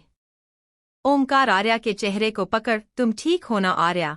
उसकी बात सुन आर्या की आंखें एक बार फिर नम हो जाती हैं और वो कांपती हुई आवाज में कहती है, हाँ हमारा बच्चा। इतना बोल वो फिर से रोने लगती है, तो ओमकार फिर से उसे अपने सीने से लगा लेता है। आर्या ओमकार के सीने से लग रो रही थी। ओमकार आर्या को चुप कराते हुए, आर्या बस वक्त उसके बाद हमारा दोषी सबके सामने होगा। आर्या रोते हुए, ये सब हमारे साथ ही क्यों? ओमकार तुम रोना बंद करो आर्या, नहीं तो तुम्हारी तबीयत खराब हो जाएगी। बड़ी मुश्किल से तो तुम्हें होश आया है। उसकी बात सुन आर्या अपना सिर उठा उसे देखने लगती है। ओमकार उसके आंसू पोंछकर, तुम्हें पता है ना मैं तुम्हारी आंखों में आंसू नहीं देख सकता। अब रोना बंद करो। उसकी बात सुन आर्या कुछ देर बाद शांत हो जाती है। ओमकार उसे लेके बेड पर लेट जाता है। आर्या उसके सीने लगे हुए, और कितने दिन हमें एक दूसरे से दूर रहना होगा ओमकार, बस कुछ और। आर्या, आज जब हम बाजार गए थे तब हमें वो मिला था। ओमकार, जानता हूं, मैंने ही उसे बुलाया था, वो हमारी मदद कर रहा है। उसकी बात सुन आर्या, क्या आपको उस पर विश्वास है? ओमकार, हाँ। उसके बाद आर्या कुछ नहीं बोलती है। वो पूछना तो बहुत कुछ चाहती थी, पर अभी जो उसे ओमकार के साथ वक्त मिला है वो उसे बर्बाद नहीं करना चाहती थी, इसलिए वो बस ऐसे ही उसके सीने से लगी रहती है। ओमकार भी उसे टाइट पकड़े हुए था। आखिर 2 साल बाद दोनों एक दूसरे के करीब थे। पूरी रात वो एक दूसरे की बाहों में रहे। करीब सुबह के 4 बजे ओमकार ने सोई हुई आर्या को अपने से दूर कर बेड पर लेटाया और उसका माथा चूम बालकनी से बाहर चला गया। सुबह आर्या की जब आंखें खुली तो अपने पास ओमकार को ना देख वो घबरा गई। आर्या जल्दी से यहाँ वहाँ देखने लगी, फिर बालकनी में जाके उसने देखा, पर वहाँ भी ओमकार नहीं था। आर्या समझ गई कि ओमकार चला गया। आर्या कुछ देर वहीं खड़ी रही, फिर अंदर आके वॉशरूम में चली गई। कुछ दिन ऐसे ही बीत गए। ओमकार हर रात को आर्या से मिलने आता और सुबह चला जाता था। वही वो उस एक्सीडेंट के पीछे कौन है, ये भी पता कर रहा था। इन दिनों सोहम प्रणय के साथ काफी करीब हो गया था। दोनों ओमकार को ढूंढ रहे थे। सुमित भी हर दूसरे दिन आर्या को चेक करने घर पर आता था।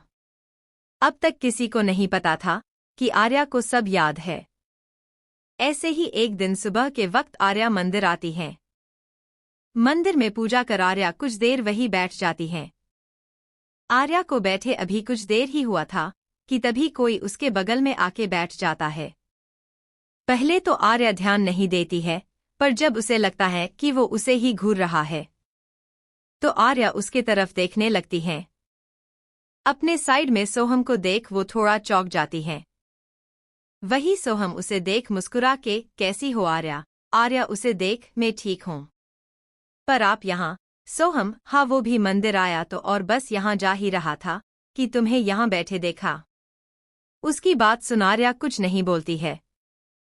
तो वही दूर से सुमित जो ये सब देख रहा था, वो इस वक्त गुस्से से सोहम को घूर रहा था। कुछ देर बाद सोहम आर्या से, चलो मैं तुम्हें घर छोड़ दूँ।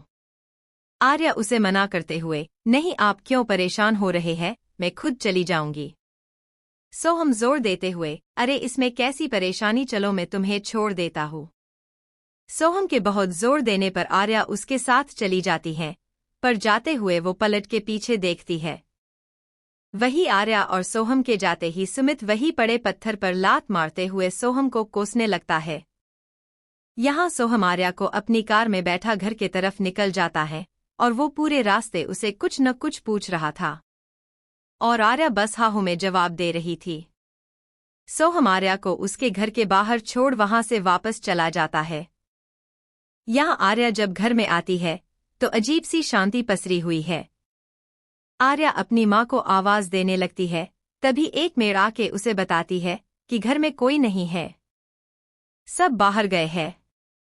उसकी बात सुन आर्या कुछ न बोल सीधे अपने कमरे चली गई। आर्या कमरे में आई और जल्दी से अपने कबर्ड से छुपाया हुआ मोबाइल निकाल कॉल कर देती है। सामने से ओमकार के कॉल उठाते ही आर्या, वो आया था मेरे पीछे मंदिर पर, वैसा नहीं हुआ जैसे हम चाहते थे। उसकी बात सुन ओमकार, कोई बात नहीं और मौके मिलेंगे, बस अब तुम मेरी बात सुनो। इतना बोल वो आर्या को कुछ बताता है जिसे सुन उसकी आंखें बड़ी हो जाती हैं। ठाकुर निवास। यहाँ तो जैसे मातम पसरा हुआ था। सब रो रहे थे और प्रकाश जी और आरती जी उन सबको संभाल रहे थे। दादी जी तो बस एक जगह बैठी हुई थी। साधना जी के आंखों से आंसू नहीं रुक रहे थे। पायल साधना जी को संभाल रही थी तो वही प्रणय पीयूष को संभाल रहा था। तभी वहां मनोज, रेखा और जानकी जी आते हैं। मनोज जी शैलेंद्र जी के पास, रेखा जी साधना जी के पास और जानकी जी लक्ष्मी जी के पास आके बैठ जाती हैं। तभी थोड़ी देर बाद सुमित आता है। सुमित को देख पीयूष जल्दी से उसके पास आके, सुमित बताओ ना ये सब झूठ है? भाई ठीक है ना? उसकी बात सुन सुमित उसके कंधे पर हाथ रख, ओमकार अब हमारे बीच नहीं रहा। उसकी बात सुन सब शॉक हो जाते हैं। तभी सुमित एक पेपर दिखा, ये ओमकार का डेथ सर्टिफिकेट है, ये मुझे संजीवनी हॉस्पिटल से मिला है। उसकी बात सुन सबके पैरों तले जमीन खिसक जाती है। पीयूष गुस्से से सुमित की कॉलर पकड़, झूठ बोल रहे हो तुम, झूठ, भाई को कुछ नहीं हो सकता। प्रणय उसे सुमित से दूर करता है। पीयूष सुमित को छोड़ प्रणय के गले लग रोने लगता है। बाकी सब भी रोने लगते हैं। सब जैसे टूट से गए थे। सुमित घर से बाहर निकल किसी को कॉल कर, काम हो गया है। सबको विश्वास हो गया कि ओमकार मर चुका है। इतना बोल वो कॉल कट मुस्कुरा देता है। 15 दिन बाद सबने अब मान लिया था कि ओमकार उनके बीच नहीं रहा, पर अब सब परेशान बस आर्या को लेके थे। सबको बस ये फिक्र थी कि आर्या को अभी तो कुछ याद नहीं है, पर जब उसे याद आएगा तब वो उसे क्या कहेंगे। यहाँ आर्या और ओमकार का अलग ही प्लान चल रहा था। आधी रात का वक्त। कमरे में ओमकार आर्या को अपनी बाहों में लिए लेटा हुआ था। ओमकार की आंखें बंद थी तो आर्या कुछ सोच रही थी। आर्या ओमकार से, ओमकार जी, ओमकार हम बोलता है। आर्या, आपको नहीं लगता कि हम घरवालों के साथ सही नहीं कर रहे हैं? उसका सवाल सुन ओमकार अपनी आंखें खोल उसे देख, ये जरूरी था आर्या। जब तक उसे ये पता नहीं चलेगा कि मैं मर चुका हूँ, वो अपना अगला कदम नहीं उठाता। उसकी बात सुन आर्या, और उसका अगला कदम क्या है? ओमकार, तुमसे शादी। ओमकार की बात सुन आर्या की आंखें हैरानी से फैल जाती हैं। अगली सुबह ठाकुर परिवार डाइनिंग टेबल पर नाश्ता करने बैठा था। तभी पीयूष सबको देख, भाई तो नहीं रहे पर अब भाभी का क्या? उन्हें तो भाई के बारे में कुछ याद तक नहीं है। उसकी बात सुन सब उसे देखने लगते हैं। शैलेंद्र जी, तुम कहना क्या चाहते हो? पीयूष उन्हें देख, हमें आर्या भाभी की दूसरी शादी करवा देनी चाहिए। उसकी बात सुन सबको झटका लगता है। साधना जी गुस्से से, पागल हो गया है क्या तू? अभी तेरे भाई को गए हुए 1 महीना नहीं हुआ है और तू आर्या की दूसरी शादी की बात कर रहा है। उनकी बात सुन पीयूष उन्हें देख शांति से, हमें भाई के मौत की खबर अभी मिली है, मां पर उन्हें गए पूरा 1 साल हो गया है। उसकी बात सुन साधना जी चुप हो जाती हैं। वही पायल को पीयूष में आज कुछ अगल लग रहा था, उसकी बातें भी अजीब थी। पीयूष आगे बोलता है, आर्या की शादी पहले जिसे होने वाली थी, सोहम वो वापस आया है और मैंने सुना है वो भाभी से शादी करना चाहता है। उसकी बात सुन सबको दूसरा झटका लगता है। लक्ष्मी जी, ये तू कैसी बातें कर रहा है? पीयूष, दादी मैं बस ये चाहता हूँ कि भाभी की जब यादाश्त वापस आए और उन्हें ओमकार भाई के बारे में पता चले तब उन्हें संभालने वाला कोई होना चाहिए। उसकी बात सुन सब चुप हो जाते हैं, तो पीयूष आगे बोलता है, मैं नहीं चाहता भाभी की शादी उस सोहम से हो, मैं चाहता हूँ भाभी हमारे ही घर में रहे। उसकी बात सुन सब कंफ्यूज होके उसे देखने लगते हैं। पायल, आप कहना क्या चाहते हैं? पीयूष सबको देख, सुमित, मैं चाहता हूँ आर्या की शादी सुमित से हो जाए, इसे भाभी हमारे ही परिवार का हिस्सा रहेगी। उसकी बात सुन सब शॉक होके पीयूष को देखने लगते हैं, पर पीयूष के चेहरे पर सीरियस एक्सप्रेशन थे। दूसरी तरफ ऑफिस के कैबिन में प्रणय के साथ सोहम बैठा हुआ था। सोहम, क्या हुआ प्रणय, तुम परेशान लग रहे हो? प्रणय, कुछ नहीं सोहम, बस ऐसे ही। सोहम, कोई बात है तो तुम मुझे बता सकते हो। उसकी बात सुन प्रणय गहरी सांस लेके, दरअसल ओमकार के मौत के बाद अब घर में आर्या के दूसरी शादी की बात चल रही है। सोहम, तो इसमें प्रॉब्लम क्या हो प्रणय? उसे अपनी जिंदगी जीने का पूरा हक है। प्रणय उसे देख, दरअसल उसके ससुराल वाले उसकी शादी ओमकार के चचेरे भाई सुमित के साथ कराना चाहते हैं और मुझे ये सही नहीं लग रहा है। प्रणय की बात सुन सोहम के चेहरे के एक्सप्रेशन चेंज हो जाते हैं। तो प्रणय आगे बोलता है, कल सुमित और उसके परिवार वाले घर पर आर्या के लिए रिश्ता लेके आने वाले हैं। उसकी बात पर सोहम कुछ सोचने लगता है। यहाँ सिंह निवास में आरती जी और प्रकाश जी जब आर्या की दूसरी शादी की बात सुनते हैं तो वो शॉक हो जाते हैं। उन्हें कुछ समझ नहीं आ रहा था, तभी उन्हें पीयूष और पायल सब सही होगा ऐसा बोल शांत कर देते हैं। वही कोई खुश था तो कोई परेशान। अगली सुबह सुमित के परिवार के साथ ठाकुर परिवार भी आर्या के लिए सुमित का रिश्ता लेके घर से निकल जाते हैं। यहाँ सुमित किसी इमरजेंसी केस के वजह से सीधा हॉस्पिटल से आर्या के घर आने वाला था। सुमित खुश होकर हॉस्पिटल से बाहर निकल अपनी कार में बैठ निकल जाता है। सुमित खुश होकर कार चलाते हुए आर्या के घर के रास्ते पर था। उसके चेहरे पर उसकी खुशी साफ दिखाई दे रही थी, तभी उसके कार को पीछे से कोई कार टक्कर मार देती है। टक्कर जोरदार होने के वजह से सुमित की कार पलट के रोड के साइड आ जाती है। वही उसे टक्कर मारने वाली कार से एक आदमी उतर के सुमित के कार के पास आता है। वो देखता है तो सुमित अपने कार के बाहर गिरा हुआ था और उसे कुछ चोटें आई हुई थी और वो बेहोश हो चुका था। वो आदमी सुमित के पास जाके उसके पास बैठ उसके बाल खींचते हुए मेरी आर्या को अपना बनाएगा। अगली सुबह सुमित के परिवार के साथ ठाकुर परिवार भी आर्या के लिए सुमित का रिश्ता लेके घर से निकल जाते हैं। यहाँ सुमित किसी इमरजेंसी केस के वजह से सीधा हॉस्पिटल से आर्या के घर आने वाला था। सुमित खुश होकर हॉस्पिटल से बाहर निकल अपनी कार में बैठ निकल जाता है। सुमित खुश होकर कार चलाते हुए आर्या के घर के रास्ते पर था। उसके चेहरे पर उसकी खुशी साफ दिखाई दे रही थी, तभी उसके कार को पीछे से कोई कार टक्कर मार देती है। टक्कर जोरदार होने के वजह से सुमित की कार पलट के रोड के साइड आ जाती है। वही उसे टक्कर मारने वाली कार से एक आदमी उतर के सुमित के कार के पास आता है। वो देखता है तो सुमित अपने कार के बाहर गिरा हुआ था और उसे कुछ चोटें आई हुई थी और वो बेहोश हो चुका था। वो आदमी सुमित के पास जाके उसके पास बैठ उसके बाल खींचते हुए मेरी आर्या को अपना बनाएगा। उसके इतना बोलते ही सुमित अपनी आंखें खोल देता है और एक मुक्का उसके मुंह पर जड़ देता है, जिसे सोहम की पकड़ उसके बालों से छूट जाती है। सुमित जल्दी से अपनी जगह से उठ के खड़ा होता है। वही सोहम खुद को संभाल फिर से सुमित पर अटैक करने के लिए आगे बढ़ता है। वही सुमित भी उसे मारने लगता है और दोनों में जोरों की लड़ाई शुरू हो जाती है। सुमित सोहम को मारते हुए, आर्या तेरी कैसे हुई? सोहम उसे मारते हुए, आर्या शुरू से ही मेरी थी। सुमित उसे लात मार गिरा के, आर्या मेरी है, सिर्फ मेरी।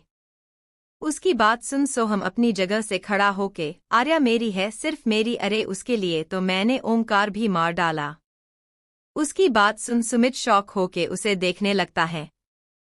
तो सोहम हंसते हुए, क्या हुआ, शॉक हो गया? हाँ, वो मैं ही था जिसने ओमकार और आर्या का वो एक्सीडेंट कराया था। वैसे तो मैं बस ओमकार को मारना चाहता था, पर खराब किस्मत उस दिन आर्या भी ओमकार के साथ कार में बैठी। मैंने बहुत कोशिश की आर्या को बचाने की, पर मैं लेट हो गया और एक्सीडेंट हो गया था। पर उल्टा हुआ, ओमकार ठीक था और मेरी आर्या को चोट लगी थी। उस वक्त मेरा दिमाग खराब हो गया। फिर मैंने सोचा कि पहले ओमकार को मार देता हूँ और आर्या को हॉस्पिटल पहुंचा देता हूँ। इसलिए मैंने अपने साथी को ओमकार पर हमला करने बोला। ओमकार पर हमला होते ही मैं आर्या को लेके निकल गया और मेरे साथी ने ओमकार को नदी में फेंक दिया। मैं आर्या को हॉस्पिटल लेके पहुंचा, पर तभी तुम मिले और तुमने आर्या को पहचान लिया। मैं कोई गड़बड़ नहीं चाहता था, इसलिए मैं वहां से निकल आया। जब मुझे पता चला कि आर्या कोमा में चली गई है, मुझे ऐसा लगा कि मैं मर ही जाऊंगा। ऐसे ही 1 साल बीत गया और आर्या को होश आया। पर मैं डर गया था कि कहीं आर्या मुझे पहचान ना ले कि उस दिन में ही था। पर तब मुझे पता चला आर्या की यादाश्त चली गई है। बस तभी मैंने सोच लिया कि अब नई शुरुआत होगी, मैं आर्या के पास जाऊंगा और उसे खुद से प्यार करने पर मजबूर कर दूंगा। पर ऐसा नहीं हुआ, मुझे एक भी मौका नहीं मिला आर्या के करीब जाने का। पर मैंने हार नहीं मानी और कोशिश करता है। पर फिर मैंने सोचा कि क्यों ना आर्या से शादी कर लूं, वैसे भी उसे कुछ याद तो है नहीं। जब मुझे पता चला ओमकार मर गया है, मैं बहुत खुश हो गया। मैंने सोचा अब उसके वापस आने का डर तो बिल्कुल नहीं है। पर कल जब मुझे पता चला कि तू मेरी आर्या से शादी करने जा रहा है, मेरा दिमाग भन्ना गया। मैंने आर्या को अपना बनाने के लिए इतना कुछ किया और आर्या को तू मुझसे छीन के लेके जाएगा। मैं ऐसा होने नहीं दूंगा, तू भी ओमकार जैसे मरेगा। इतना बोल वो सुमित को मारने के लिए अपना हाथ उठाता है, पर तभी कोई उसका हाथ पकड़ लेता है। सोहम पलट के देखता है तो उसके सामने ओमकार खड़ा था। ओमकार को जिंदा सही सलामत अपने सामने देख सोहम शॉक हो जाता है। तो वही प्रणय और पीयूष वहां आके सुमित को अच्छे से खड़ा करते हैं। सोहम अभी शॉक था कि उसे आर्या आती हुई दिखाई देती है। आर्या सोहम के सामने खड़ी हो जाती है। सोहम शॉक होके आर्या को देख रहा था। आर्या सोहम को गुस्से से घूरते हुए एक जोरदार थप्पड़ उसके गाल पर जड़ देती है। सोहम हैरानी से आर्या को देखने लगता है, तो आर्या उसके दूसरे गाल पर भी थप्पड़ जड़ देती है। फिर आर्या रोते हुए उसके सीने पर मुक्के मारते हुए, क्यों क्यों क्यों? तभी प्रणय आके आर्या को पकड़ उसे सोहम से अलग करता है। आर्या प्रणय के गले लग रोने लगती है। वही सोहम अभी आर्या को देख रहा था, तो ओमकार उसका पकड़ा हुआ हाथ मोड़ देता है। ओमकार के हाथ मोड़ते ही सोहम की एक दर्द भरी जोरदार चींख निकल जाती है। वही ओमकार उसका हाथ छोड़ उसके चेहरे पर मुक्के मारने लगता है। ओमकार के चेहरे पर इस वक्त सिर्फ गुस्सा था, वो लगातार सोहम को मारे जा रहा था। अब मार खाते खाते सोहम अधमरा हो गया था। तभी वहां पुलिस आ जाती है, जिन्हें सिद्धार्थ लेके आता है। पुलिस वाले ओमकार को सोहम से अलग करते हैं और सोहम को लेके चले जाते हैं। पीयूष पुलिस वाले को एक कैमरा देके, इसका सारा कन्फेशन इसमें है। पुलिस कैमरा और सोहम को लेके चली जाती हैं। उनके जाने के बाद ओमकार आर्या को देखता है, जो प्रणय के सीने से लग रो रही थी। ओमकार आर्या के पास जाके उसके कंधे पर हाथ रखता है। आर्या ओमकार को देख उसके सीने से लग रोते हुए, उसने हमारे बच्चे को मार दिया। इतना बोल वो जोर जोर से रोने लगती हैं। ओमकार के आंखों से भी आंसू उसके गाल पर आ गए। तो वही उनके पास खड़े सुमित, पीयूष, प्रणय और सिद्धार्थ की आंखें भी नम थी। आर्या रोते रोते अचानक बेहोश हो जाती हैं। ओमकार उसे जल्दी से पकड़ गाल थपथपाने लगता है। तभी सिद्धार्थ जल्दी से ओमकार को पानी लाके देता है। ओमकार आर्या के चेहरे पर पानी छिड़कता है तो आर्या धीरे धीरे आंखें खोलती है, पर वो लंबी लंबी सांसें लेके लगती हैं। उसे ऐसे देख सुमित आर्या को जल्दी हॉस्पिटल लेके चलिए। उसकी बात सुन ओमकार जल्दी से आर्या को अपनी बाहों में उठा गाड़ी के पास आता है और फिर सब हॉस्पिटल के लिए निकल जाते हैं। हॉस्पिटल में आर्या को जल्दी से वार्ड में लाके उसका ट्रीटमेंट शुरू कर दिया जाता है। वार्ड के अंदर सुमित और सिद्धार्थ आर्या की ट्रीटमेंट कर रहे थे। वही ओमकार के साथ पीयूष, प्रणय वार्ड के बाहर खड़े थे। तभी वहां ठाकुर और सिंह परिवार पहुंचता है। दोनों की नजर जैसे ही ओमकार पर जाती है, दोनों परिवार शॉक हो जाते हैं। ओमकार की नजरें भी जैसे उन पर जाती हैं, वो उनके तरफ बढ़ जाता है। ओमकार साधना जी के सामने जाके खड़ा हो जाता है। वही साधना जी उसे देख अपने दोनों हाथों से छूके उसे सही सलामत महसूस कर उसके गले लग रोने लगती हैं। ओमकार की भी आंखों नम हो जाती हैं। ओमकार साधना जी से अलग होता है, तभी शैलेंद्र उसके पास आते हैं और झट से उसे अपने गले लगा लेते हैं। उनकी भी आंखें नम थी। आखिर इतने दिनों तो उन्होंने अपने परिवार के लिए सारे दुख अपने अंदर ही रखे थे। उनके बाद प्रकाश जी और आरती जी भी ओमकार से मिलते हैं। उन दोनों की आंखें भी नम थी। ओमकार देखता है तो उसकी दादी नहीं थी। तो वो साधना जी से, माँ दादी, साधना जी, वो प्रनील के साथ घर पर है। ओमकार कुछ नहीं बोलता है। अब बस सबको आर्या के ठीक होने का इंतजार था। 1 घंटे बाद सिद्धार्थ और सुमित कुछ बात करते हुए वार्ड से बाहर आते हैं।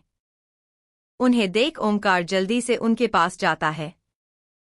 ओमकार, आर्या कैसी है? सिद्धार्थ गहरी सांस लेके, वो ठीक है, बस शॉक और स्ट्रेस के वजह से बेहोश हो गई थी। उसकी बात सुन ओमकार, क्या मैं आर्या से मिल सकता हूँ?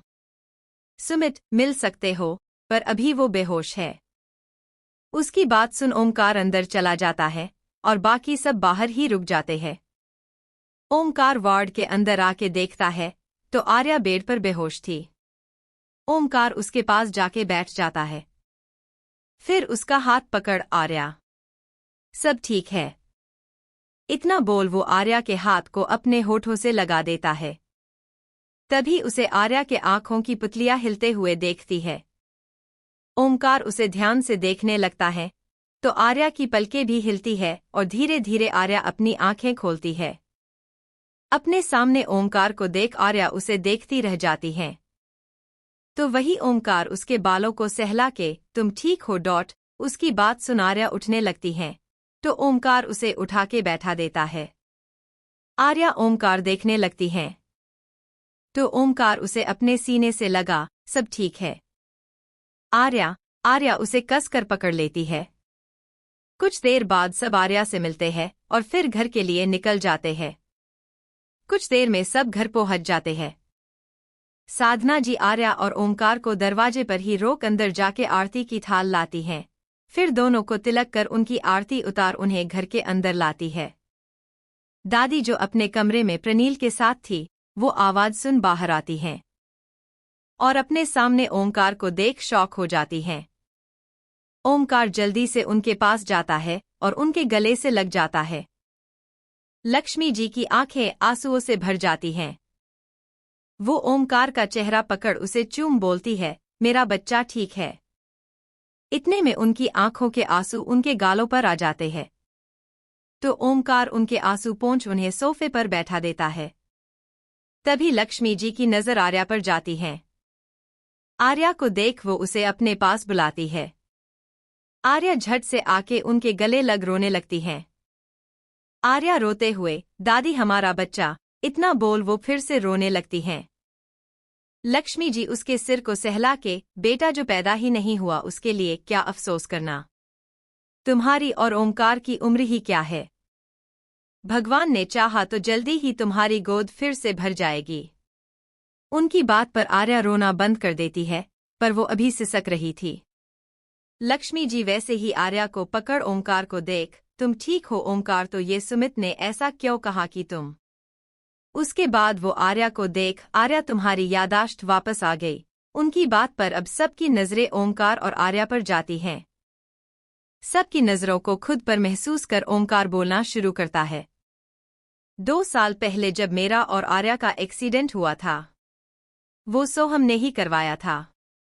पर उस एक्सीडेंट के वक्त मुझे जब नदी में फेंका गया तो मैं बह के दूर निकल गया था। पर तभी डॉक्टर सिद्धार्थ को मैं मिला और उन्होंने मेरा इलाज करवाया। इलाज के वक्त मैं बहुत दिनों तक बेहोश रहा। पर तभी एक दिन सुमित किसी काम से हॉस्पिटल आया, तब उसने मुझे देखा और मेरी पहचान की। उसके बाद सुमित ने डॉक्टर सिद्धार्थ के साथ मिलकर मेरी एक सर्जरी की और मैं होश में आ गया। पर होश में आने के बाद सुमित ने मुझे बताया कि आर्या कोमा है, तो मैं परेशान हो गया। आर्या की सर्जरी तभी हो जाती, पर तभी आर्या की रिपोर्ट में प्रॉब्लम थी, तो सर्जरी नहीं हुई। मैं सबके सामने आना चाहता था, पर मुझे एक्सीडेंट के पीछे का सच जाना था। इसलिए मैंने सोच लिया कि मैं अपने जिंदा होने की खबर किसी को नहीं दूंगा। फिर मैंने सुमित और डॉक्टर सिद्धार्थ के मदद से धीरे धीरे एक्सीडेंट के बारे में पता लगाया, जिसे मुझे इतना तो पता चला कि हमारा जो एक्सीडेंट हुआ था वो सिर्फ मेरे लिए था। हम सब पता चल कि जो ये सब कर रहा है वो आर्या को अपना बनाना चाहता है, पर इन सब के पीछे कौन है ये नहीं पता चला। तो हमें जब आर्या की नॉर्मल रिपोर्ट के बारे में पता चला तो सबसे पहले उसके सर्जरी के लिए मैंने डॉक्टर सिद्धार्थ से कहा, पर उसमें एक रिस्क था कि सर्जरी के बाद शायद आर्या अपनी यादाश्त खो देती, पर हमें आर्या की जान बचाना ज्यादा जरूरी लगा। फिर डॉक्टर सिद्धार्थ ने आर्या की सर्जरी की और आर्या को होश आ गया, पर आर्या की यादाश्त नहीं गई थी। पर अगर ये बात उस गुनहगार तक पहुंचती तो वो शायद कभी सामने नहीं आता, क्योंकि आर्या ने उसका चेहरा देख लिया था। जब एक्सीडेंट के बाद वो आर्या को हॉस्पिटल ला रहा था, तब आर्या ने उसे देख लिया था। इसलिए आर्या के कोमा के बाहर आते ही उसे सबसे पहले सुमित मिला, पर उसे यादाश्त जाने का नाटक करने को कहा। सब सही चल रहा था। आर्या के यादाश्त जाने की बात सुन सोहम सामने आ गया था। वो जानबूझकर आर्या और उसके घरवालों से टकरा रहा था ताकि आर्या उस पर भरोसा कर ले। सब सही चल रहा ठग, पर तभी हमें पता चला कि सोहम मेरे नाम का डेथ सर्टिफिकेट बना रहा है। मैं समझ गया कि वो मुझे मरा हुआ साबित कर आर्या से शादी करना चाहता है। इसलिए मैंने सुमित को बोल उसका काम आसान कर अपना डेथ सर्टिफिकेट बना आप सबके पास भेज दिया, ताकि सोहम को लगे कि मैं सच में मर चुका हूं। और हुआ भी वैसा ही, पर सोहम खुल के सामने नहीं आ रहा था, इसलिए मैं पीयूष और प्रणय से मिला और उन्हें आर्या की दूसरी शादी की बात करने को कहा। पीयूष ने घर पर आर्या और सुमित की शादी की बात छेड़ी और वहां प्रणय ने सोहम के सामने ये बात रखी कि आर्या की शादी सुमित से होने जा रही है, जिसे सुन सोहम खुद नहीं रोक पाया और पूरी तरह बौखला गया, और उसने सुमित पर अटैक कर सारा गुनाह कबूल कर लिया। इतना बोल वो चुप हो गया। वही सब हैरान और शौक थे। लक्ष्मी जी, जो हुआ सब भूल जाओ, मैं कल ही तुम दोनों के लिए पूजा रखवाती हूँ, सब ठीक हो जाएगा। उनकी बात सबको सही लगती है। सब कल पूजा में आने का बोल अपने अपने घर चले जाते हैं। यहाँ ओमकार और आर्या को भी कमरे में आराम करने भेज देते हैं।